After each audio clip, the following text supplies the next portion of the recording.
First, I like to put salt and pepper, granulated garlic, and then I sear the chicken on a skillet. Chicken is searing, I like to take time to do other things. Now I'm going to slice the cucumber in slices like this, and then I'm going to get a lemon and squeeze the lemon juice all over the cucumbers. It is a great side for this dish. You will be so surprised at how much people love sliced cucumbers with lemons. It's a great side to any dish. Now I'm going to go ahead and rinse my radishes, and I'm going to slice the ends off. It's also another great colorful add to the dish. Now I'm going to chop the cilantro, and it is a wonderful garnish to go on top of this dish. I will be throwing these serranos on the griddle to roast them. Another lovely kick to this dish. Now I'm going to make the rice, and this chile verde is so delicious with the rice. The sauce goes so well with it.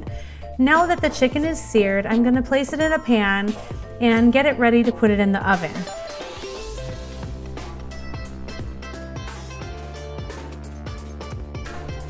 Now I will drizzle olive oil over the seared chicken, and I will top it with some chile verde sauce, probably about a jar, and I will place it in the oven at 400 degrees.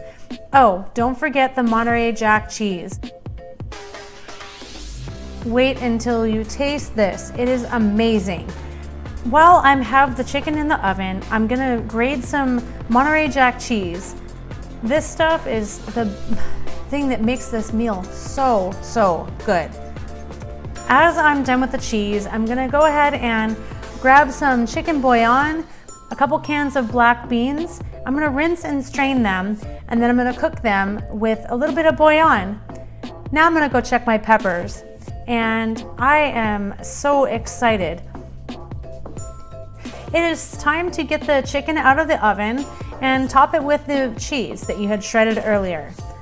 Believe me, you're gonna be so surprised how these flavors meld together so nicely. The beans are coming along just fine. Now I'm going to, while I'm waiting for everything else, just warm up a few tortillas over the stove. Do you see how good this looks? I really do hope that you enjoy this meal. Top it with a little bit of lime and cilantro, and you have yourself a wonderful dish. Throw it over top of some rice. Enjoy!